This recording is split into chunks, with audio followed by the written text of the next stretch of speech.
మాది ఒప్పాడు కొత్తపల్లి కాబట్టి సముద్రం పక్కనే రోజు సముద్రం పక్కన ఉంటూ ఉంటే ఒక ఫిషర్ మ్యాన్ ఎటువంటి సేఫ్టీ లేకుండా దండమని సముద్రంలో దూకేసేవాడు బోట్లోంచి. నేను ఆ ఒడ్డు నుండి చూసే ఉండేవాడిని కాలేజీకి వెళ్తున్నప్పుడు.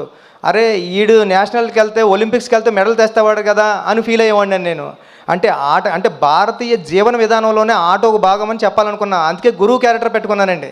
అందుకే హీరో మూట మోసి గిరేస్తే అది కుస్తీ బాంగిడి పొట్టని, వాటర్ మోస్తే ఇంకొకటని, ఇలా ప్రతి ఆటలోని అంటే భారతీయ జీవన విధానంలోనే ఆట ఉందని చెప్పాలనుకుని చాలా ప్రయత్నం చేసామన్నమాట అండి. ఈ కథ అంటే అలవోకగా ఏదో నార్మల్గా చెప్పేయచ్చండి, కమర్షియల్ ఫిల్మ్ చేసేయచ్చు. కానీ ఒక స్పోర్ట్స్ జోనర్లో అంటే ఇంకా చాలా విషయాలు అంటే ఒక మనిషికి ఒక వ్యవస్థకి గుర్తింపు ఎంత ఇంపార్టెంటో చెప్పాలనుకున్నామండి ఈ కథలో.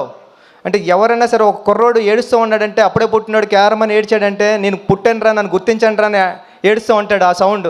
అంటే అలాంటి గుర్తింపు కోసం ఒక మనిషి ఎంత స్ట్రగుల్ చేస్తాడు తన ఊరు కోసం, తన ఊరు గుర్తింపు కోసం. అలాంటి ఒక మంచి మాట చెప్పాలనుకున్నమాట అండి.